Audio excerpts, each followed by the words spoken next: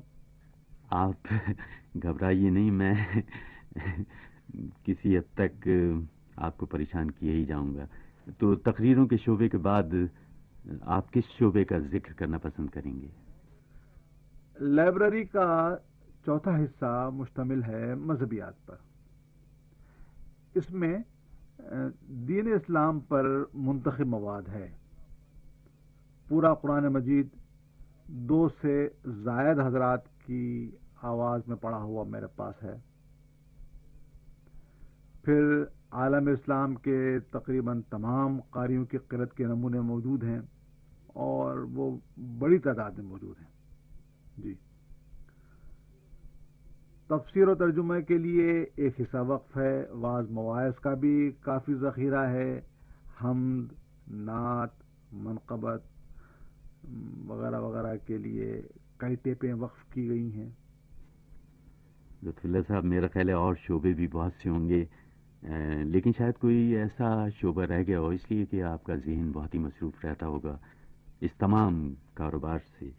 تو کوئی ایسا شعبہ بھی ہے جس کا ذکر شاید آپ نے نہ کیا ہو؟ ایک حصہ ہے ایسا، جی ہاں۔ کچھ عرصہ ہوا میں نے تعلیمی شعبے کی بنیاد رکھی تھی، لیکن سچ تو یہ ہے کہ یہ حصہ بنیادی شکل سے آگے نہیں بڑھ سکا۔ آپ دیکھ رہے ہیں کہ ہمارا ملک ایک عرصے سے تعلیم و تعلم کی راہ پر کس قسم پرسی کے عالم سے گزر رہا ہے۔ میری کوششیں بھلا کس قطار شمار میں آ سکتی ہیں، لہذا یہ شعبہ بھی ادھورا ہی رہ گیا۔ میرا خیال ہے لطف اللہ صاحب، آج کل ہمارے بہت سے نوجوانوں کو مغربی موسیقی سے اچھی خاصی دلچسپی ہو گئی ہے۔ میرا دل کہتا ہے کہ یہ شعبہ آپ کی لائبریری سے خارج نہیں ہوگا۔ یہ شعبہ ہے تو صحیح، لیکن اس شعبے کو میں کبھی صحیح معنوں میں وسعت نہیں دے سکا، اور نہ شاید کبھی دے بھی سکوں۔ اس کی وجہ یہ ہے کہ مغربی موسیقی کو احاطہ کرنا بہت ہی مشکل کام ہے۔ ایک تو وجہ یہ بھی ہے کہ ہمارے ہاں اس کے پورے مواقع فراہم نہیں ہوتے، اور دوسری وجہ یہ ہے کہ مغربی ملکوں میں بڑے بڑے اداروں نے اس کا بیڑا اٹھا رکھا ہے۔ ظاہر ہے کہ پاکستان میں رہ کر ان کے مقابلے کا مواد جمع کرنا میرے بس کی بات نہیں۔ ویسے کہنے کو تو لہو لگا کر شہیدوں میں شامل ہو گیا ہوں، مگر یہ کوشش قابل ذکر نہیں۔ کچھ ٹیپ ہیں مغربی موسیقی کے، اور کچھ ٹیپ ہیں جو انگریزی ادب سے پورے ہیں۔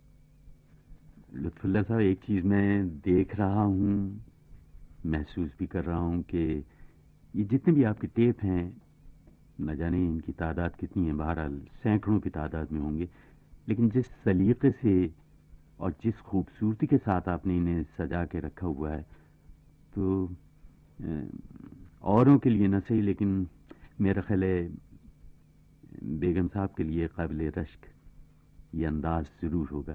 تو کیا آپ اس کے بارے میں کچھ کہنا پسند کریں گے؟ بھائی، جس رکھ رکھاؤ اور اہتمام کا آپ ذکر کر رہے ہیں، در حقیقت اس کا لازمہ ہے۔ دیکھیے، کتابوں کی بات اور ہے، ان کی جلدوں پر نام ہوتا ہے، سرخیاں ہوتی ہیں، اور اگر یہ دونوں نمایاں نشانیاں غائب ہوں اور کتابیں کہیں بکھر کر بے ترتیبی سے پھیل جائیں، تو اندر کے صفحات سے زبان اور اس کے عنوان کا آسانی کے ساتھ پتہ چل سکتا ہے۔ مگر یہاں معاملہ دوسرا ہے۔ آپ کو سبھی ٹیپ یکساں نظر آئیں گے. بظاہر کوئی نشان، کوئی علامت ایسی نظر نہیں آئے گی جس سے کہ آپ مطلوبہ ٹیپ کی شناخت کر سکیں.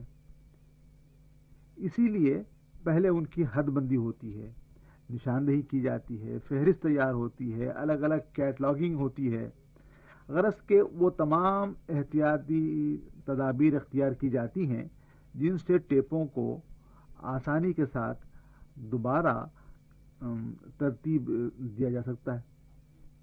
آپ نے پروگراموں کے انتخاب کے بارے میں چند اصول وضع کر رکھے ہوں گے، ان کے بارے میں کچھ بتائیے. مختصراً عرض ہے کہ میں ہر اس آئٹم کو اپنی لائبریری میں شامل نہیں کر لیتا جو مجھے میسر آ جائے،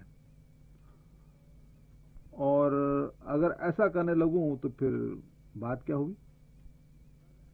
تو خدا جانے ایسے کتنے ہزاروں، کتنے لاکھوں ٹیپوں پر یہ بات جا کر ٹھہرے، اور ان کے اخراجات بھائی میری حیثیت سے باہر ہیں. ویسے بھی آپ یقین جانیے مجھ جیسے مڈل کلاس طبقے سے تعلق رکھنے والے کے لیے اتنا بھی خرچ برداشت کرنا مشکل ہے. میں آپ سے عرض کرتا ہوں، یہ شکایت نہیں، حقیقت ہے. اس شوق نے یا اس خدمت نے مجھے بڑے بڑے نقصان پہنچائے ہیں. 25 سال سے بفضل تعالی میری آمدنی معقول نہ صحیح مناسب رہی ہے، لیکن صورت یہ ہے کہ آج تک میں اپنے لیے، بیوی بچوں کے لیے، سر چھپانے کے لیے کوئی ذاتی مکان نہیں بنوا سکا.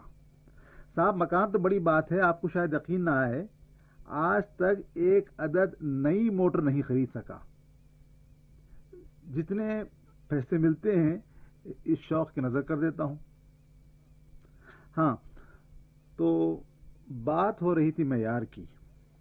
میں نے اپنے اوپر صرف 2 شرائط عائد کر رکھے ہیں. پہلی شرط یہ کہ ہر آئٹم معیاری ہو، اور دوسری شرط یہ کہ اس کی ریکارڈنگ کی کوالٹی بھی معیاری ہو. لیکن وہ آئٹم جو نایاب ہوں بحالت مجبوری شامل کر ہی لیتا ہوں. اس مختصر سی گفتگو سے میں اس نتیجے پر پہنچا ہوں کہ اس نوعیت کی چیز پاکستان میں تو کیا کسی اور جگہ بھی شاید نہیں ملے گی. بھائی میری تمنا ہے کہ صاحبان ذوق اور بااثر حضرات اس میدان میں آئیں اور انفرادی حیثیت سے اس میں بھرپور حصہ لیں، تاکہ اس میڈیم کے ذریعے سے علم و فن کی بہتر سے بہتر خدمت ہو سکے. ورنہ آپ جانتے ہیں اکیلا نہ روتا اچھا لگتا ہے اور نہ ہنستا. جی ہاں، یہ آپ نے صحیح فرمایا کہ اکیلا نہ روتا اچھا لگتا ہے نہ ہنستا ہوا آدمی اچھا لگتا ہے. لیکن آپ نے اس اکیلے کمرے میں ان تمام چیزوں کا سامان مہیا کر رکھا ہے، اور میں یہ نہیں کہتا ہوں کہ یہ ساری گفتگو ختم ہو گئی ہے، بلکہ یہ تو ایک قسم کا تعارف تھا جو ہوا، اور میں امید کرتا ہوں کہ پھر بھی آپ مجھے موقع دیں گے کہ اپنے سننے والوں سے آپ کی یہ جو لائبریری ہے اس کے مختلف شعبوں کے بارے میں آپ سے گفتگو کریں، اور جو ریکارڈنگز وغیرہ آپ نے کر رکھی ہیں ان کے کچھ نمونے بھی اپنے سننے والوں کے لیے پیش کریں. یار زندہ صحبت باقی. خدا حافظ. شکریہ.